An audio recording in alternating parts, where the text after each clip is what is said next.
नमस्कार र फेरि पनि स्वागत गर्दछु हजुरहरूलाई म मेरो च्यानलमा। सो आज चाहिँ म हजुरहरूसँग रेसिपी, त्यस पछाडि आएर मेरो दिनचर्या, त्यस पछाडि मेरो छोराको के भन्छ एक्टिभिटीहरू केही पनि लिएर आएको छैन। आज म हजुरहरूसँग सिम्पली मेरो लाइफमा एकदमै इम्पोर्टेन्ट गिफ्टहरू र त्यो गिफ्ट्सहरू चाहिँ मलाई कसले कति बेला दिनुभएको थियो र त्यसको मसँग के अट्याचमेन्ट छ भन्ने कुरा सेयर गर्न गइरहेको छु। एन्ड विदाउट डिलेइङ म हजुरहरूसँग के सेयर गर्न चाहन्छु भन्दाखेरि एक्चुअली गिफ्ट्स भनेको हामी जसलाई पाए त्यसलाई दिँदैनौँ र जसलाई दिन्छौँ ती व्यक्तिहरू चाहिँ हाम्रो जीवनको खास व्यक्तिहरू हुन्छन् हैन। हामी चाहिँ सिम्पली कोही कतै बाहिर घुम्न गएको छौँ भने त्यस पछाडि कसैलाई सम्झिएर केही ल्याइदिइराखेको हुन्छौँ। सो त्यो सम्झिनु भनेको नै ठुलो कुरा हो हैन। अहिले जुन तरिकाले हामी चाहिँ हाम्रो सपना पूरा गर्न लागि परेका छौँ हैन, सबैजना चाहिँ हैन आफ्नो आफ्नो तरिकाले आफ्नो लाइफमा जुन तरिकाले बिजी छौँ, त्यो बिजी रहँदै पनि हामीहरू चाहिँ कसैलाई सम्झिन्छौँ, कसैको सम्झनामा आउँछौँ भनेको त्यो नै ठुलो कुरा हो। र यसै सन्दर्भमा मैले आजसम्म कतिवटा गिफ्ट भेला पारेको छु र त्यो गिफ्ट मलाई कसले दिनुभएको हो र त्यो मेरो लागि किन अति महत्त्वपूर्ण छ त्यसलाई चाहिँ मैले एकदमै मेरो दराजको कुनामा राम्रोसँगले राखेको छु। या त्यसलाई म डे टु डे लाइफमा त युज गरिरहेको हुँदैन, तर जति बेला युज गर्छु त्यसमा चाहिँ एकदमै बेग्लै खालको सम्झना हुन्छ। I just feel so happy. Gifts हामीलाई जसले पनि जति बेला पनि दिँदैनन् हैन। जब हामीहरू उहाँहरूको चाहिँ दिमागमा आउँछौँ या उहाँहरूको लाइफमा अलिकति इम्पोर्टेन्ट प्लेस हाम्रो लागि हुन्छ अनि मात्रै हामीलाई कसैले गिफ्ट दिनुहुन्छ। सो गिफ्ट भन्ने बित्तिकै this universe is not our Rakhi brother or Bhaitika लगाइदिएको हाम्रो दाजुभाइ होइन। भाइहरूले दाजुभाइहरूले गिफ्ट दिनको लागि पनि उहाँहरूको गिफ्ट पाउनको लागि पनि हामीले पुरै 1 वर्ष वेट गर्नुपर्ने हुन्छ। त्यस पछाडि मात्रै हामीले फाइनली भाइटिकाको दिन चाहिँ गिफ्ट पाउँदछौँ। तर जसले पनि जब चाहिँ हामीले यस्तो खालको गिफ्ट्सहरू पाइरहेका हुन्छौँ, सायद चाहे त्यो एकदमै सानो किन बल पनि नहोस्, बट तिम्रो लागि भनेर दिनुभएको छ and yeah it is specially for you भनेर दिनुभएको छ भने त्यस्तो चिजप्रति चाहिँ हामी आभारी पनि हुनुपर्दछ। We should be very grateful to them because हामीहरू उहाँको दिमागमा छौँ, हामीहरू चाहिँ उहाँको मनमा छौँ, मस्तिष्कमा छौँ, मुटुमा छौँ। So that is great thing. कसैको दिमागमा, कसैको मनमा, कसैको मुटुमा आउनु भनेको पनि निकै ठुलो कुरा हो। या मैले चाहिँ लिस्ट आउट गरेको छु यहाँनिर कति चिजहरू त मैले अझ इन्क्लुड पनि गर्न पाएको छैन किनभने चाहिँ as I'm concerned, actually my one friend is staying in Australia and she has 2 very lovely kiddos, एउटा छोरा and then एउटा छोरी, and she advised me a very positive advice from my dear friend Asmita Acharya Paudel. I want to thank you from this particular vlog of mine. उसको advice अनुसार चाहिँ मैले actually मेरो भ्लगहरूलाई, मेरो भिडियोहरूलाई जति सक्दो अलिकति सानो बनाउन खोजिरहेको छु बिकज हेर्दाखेरि हामीले मोबाइल हेर्दाखेरि या हामीले भिडियोहरू हेर्दाखेरि we cannot spend so much of time in that particular vlogs, in that particular videos. So अलिकति राम्रो खालको तिम्रो मन बहलाउने, तिमीलाई अलिकति भए पनि स्माइल लिएर आउने हो त्यस्तो खालको भ्लग नै बनाऊ। अनि त्यस पछाडि त्यसले चाहिँ टार्गेट भ्युअर्स तिम्रो को हो त्यो पनि तिमी ध्यानमा राख किनभने we cannot spend so much of time in यो पर्टिकुलर भ्लग। हाम्रो सानो केटाकेटी छन्, हामीले काम गर्नुपर्ने हुन्छ भनेर उसको सुझाव थियो होइन। That is very good advice actually. So Asmita, I really want to thank you. I have tried here to minimize the length of my vlog. So अब म ढिलो नगरिकन हजुरहरूलाई मेरो गिफ्ट्सहरू सेयर गर्न गइरहेको छु। So here is my first one. Actually यो first one भन्दा पनि यहाँ धेरै छ, धेरै भन्दा पनि 2-4 वटा नै छ। सो यसमा चाहिँ मेरो एकदमै स्पेशल पोजेसन्स जसको डाइरेक्ट कनेक्सन मेरो हार्टमा छ, हार्टसँग छ एक्चुअली। सो त्यो के हो, I am going to share it one by one. So this beautiful and a very precious thing is, हजुरहरूले देखिराख्नु भएको छ कि छैन, यहाँ म देखाउँदै छु। Focus camera. या सो यो चाहिँ मेरो आमा, मेरो मम्मीको मम्मी एक्चुली मेरो हजुरआमाले आफ्नो डिमाइज हुने बेलामा होइन, उहाँ त्योभन्दा अगाडि नै उहाँले चाहिँ हामीलाई यो नातिनीलाई औँठी, यो नातिनीलाई यो भनेर चाहिँ छुट्याइसक्नु भएको थियो। सो यो मेरो भागमा परेको छ। This one is her earring, very lovely इयररिङ्स।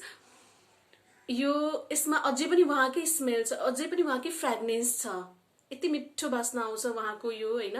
त्यस पछाडि मैले यसलाई धोएको पनि छैन, मैले यसलाई चाहिँ यो के भन्छ राम्रोसँगले फेरि रिपेयर पनि गरेको छैन, यो अलिकति कमजोर भएको छ अहिले, किनभने उहाँ नै 24-25 वर्षको हुँदाखेरिको हो यो होइन। अब उहाँले 70 इयर्समा चाहिँ she died, she passed away, अनि यो मेरो भागमा परेको छ। So this one is very very lovely gift of my आमा to me and I really love it very much. उहाँको त्यो फ्रेग्रेन्स हराउँछ भनेर पनि मैले यसलाई कन्स्ट्रक्ट फेरि रिपेयर गर्न दिएको छैन। And the second one is here actually a very thin, a very simple but sweet chain.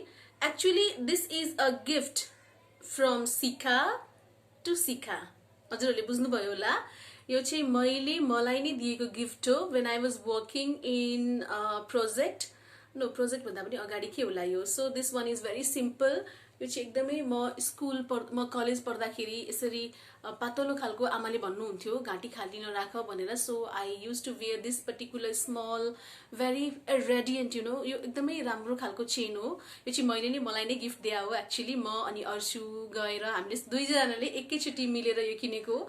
And this one still I have protected it so nicely होइन, जेसुकै भए पनि म यसलाई चाहिँ एकदमै राम्रोसँग जतनले राख्छु भनेर भनेको छु। And yeah, I love it very much. Actually this one is especially for me, by me, to me, and म कसलाई दिन्छु मलाई थाहा छैन। And now comes the turn of this one. This one is very lovely. देखिराख्नु भएको छ कि छैन? Actually it's a gift from my husband to me, and I also feel so proud to wear this. Actually अहिले त मैले लगाइरहेको छैन किनभने एकदमै गर्मीमा यो मलाई धेरै पसिना आउँछ। त्यस पछाडि अहिले रिसेन्टली मैले चाहिँ लगाइरहेको छैन, पसिना त्यसरी घमौरा आएको हुनाले गर्दाखेरि you know the temperature of Biratnagar, it's boiling temperature है, त्यसैले गर्दाखेरि। Otherwise it's also a gift by my husband to me which I really admire, which I really love. Actually यो सँगै मलाई चाहिँ उहाँले यो मुगाको रिङ पनि दिनुभएको थियो। And from this vlog of mine I really want to say thank you Subhas right now। अहिले चाहिँ म हजुरलाई थ्याङ्क यू भन्दैछु यो गिफ्टको लागि। This particular 3 things you know, यिनीहरू चाहिँ मेरो एकदमै प्रेसियस गिफ्टको लिस्टमा पर्दछन्। Here I have protected it so nicely. म लगाउँछु, लगाए पछाडि I feel so empowered, I feel so you know blessed to have these people in my life. वास्तवमा म एकदम मेरो लागि आभारी छु। त्यस पछाडि आएर मेरो आमा एन्ड देन मेरो Subhash, yeah they have done so much for me, the efforts, you know their countless blessings, what to say, I just don't have any words. So अब म अरूहरू देखाउन गइरहेको छु। हियर कम्स अदर, यो दुईटा, यो एक्चुअली 1 by 1 गरेर देखाउँदैछु म। दिस वान ग्यान्टको घडी, यो चाहिँ specially given to me by my देवर बाबु। Yeah, he stays outside Nepal, and this particular purse, this particular clutch, it's also gifted to me by my Devar Babu only. Actually यो धेरै राम्रो छ, यो मिठो कलर पनि छ। म फ्रिक्वेन्टली यसलाई बोक्दिनँ, जब कुनै पार्टीहरूमा जानुपर्ने छ मैले त्यस्तै साडीहरू लगाएर होइन, त्यति बेला मात्रै म यो चाहिँ बोक्छु। त्यस पछाडि यो घडी पनि या एकदमै राम्रो छ। I wear this very often. म यसलाई युजुअली लगाइराखेको हुँदिनँ, देखिराख्नु भएको हुन्छ हजुरहरूले पनि। यसलाई एकदमै ओकेजनली मैले लगाइराख्छु। एन्ड मलाई यहाँ कसैले दिएको गिफ्ट भने पछाडि त्यतिकै पनि I have you know a kind of के भन्ने, I'm totally attached to this particular thing. Now here is another possession which is really very sweet and beautiful as well, which मेरो साडीसँग पनि match हुन्छ हैन।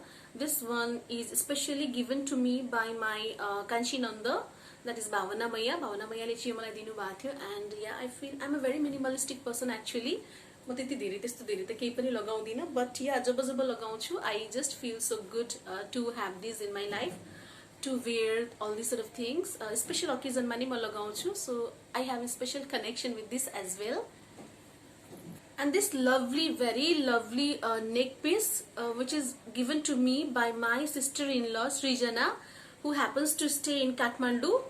तर उसले म जब काठमाडौँ गएको थिएँ उसले मलाई के दिन्छ, साथै नलेज इन्फर्मेसन पनि दिन्छ। दो सी इज स्मल हैन, म भन्दा सानो मेरो बुहारी हो, तर उसले मलाई यति राम्रो यति स्वीट गिफ्ट दिएको छ। You can see or not, actually this यो चाहिँ उसलाई पनि उसको हस्बेन्डले बाहिरबाट ल्याइदिएको, I think Thailand or Pattaya something हैन, तर उसले मलाई दियो यो। It's very special for me because he has gifted me such a lovely thing, जुन चाहिँ उसलाई पनि गिफ्ट गर्नुभएको थियो उसको हस्बेन्डले। So I really love it and I have special attachment with this particular piece of neck as well. Thank you so much Srijana. And yes, this one is a very beautiful earring gifted to me by my ठुलो mummy. यो चाहिँ मेरो यसोदा ठुलो मम्मीले मलाई दिनुभएको. देखिराख्नु भएको छ कि छैन हजुरहरूले. यो म त्यति धेरै त लगाउँदिन, बट जब जब लगाउँछु I just feel so beautiful in all these sort of things. Comes the turn of this little purse or what to say, यो handbag हैन. यो चाहिँ मलाई मेरो साथीले विनिता बाहेती उसले चाहिँ दिएको हो. When we happened to meet 2 years before, यो पाली कोरोनाको कारणले गर्दाखेरि she could not make it happen. She could not come to Biratnagar. And yeah, thank you so much Vinita for this beautiful pretty purse. अहिले चाहिँ म यसलाई एकदमै use गरिरहेको छु. It's been my म यसमा चाहिँ के मेरो चाहिने सामानहरू लाइक सिन्दुर, त्यसपछि मेरो काजल, त्यसपछि मेरो blusher, I am keeping all these sort of things, and whenever I am using it म तिमीलाई सम्झिरहेको हुन्छु. So thank you so much Vinny for this lovely gift. And finally, the last but not the least, this purse recently only, यो चाहिँ recently भन्दा 2 वर्ष भइसक्यो.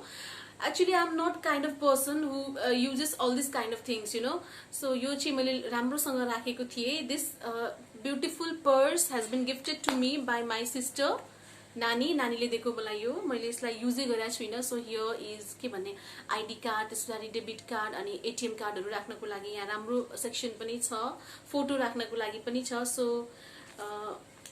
धेरै राम्रो पर्स छ यो. And yeah thank you so much नानी. Thank you lovely people for all this kind of gifts. And yeah यति भनिसके पछाडि चाहिँ मसँग खालि यति मात्रै गिफ्ट छैन. Actually I have many more gifts which right now I can not so. त्यो चाहिँ अहिले मैले सेफली कता कता राखेको छ होइन. त्यस पछाडि जसलाई चाहिँ यसमा यो पर्टिकुलर बक्समा राख्न पनि सकिँदैन. So thank you so much. Actually यो मैले गिफ्ट पाउनु भनेको नै आई एम म तपाईहरुको मनमा छु, तपाईहरुको दिलमा छु. त्यसैले गर्दाखेरि नै मैले यो गिफ्ट पाएँ. Otherwise I would not have get all these sort of things from you people. So just bless me like this, just love me like this only. And yeah, in return मैले पनि उहाँलाई gift दिएको छु. तर के दिएको छु I can not explain it. यो म एक्सप्लेन गर्न सक्दिनँ.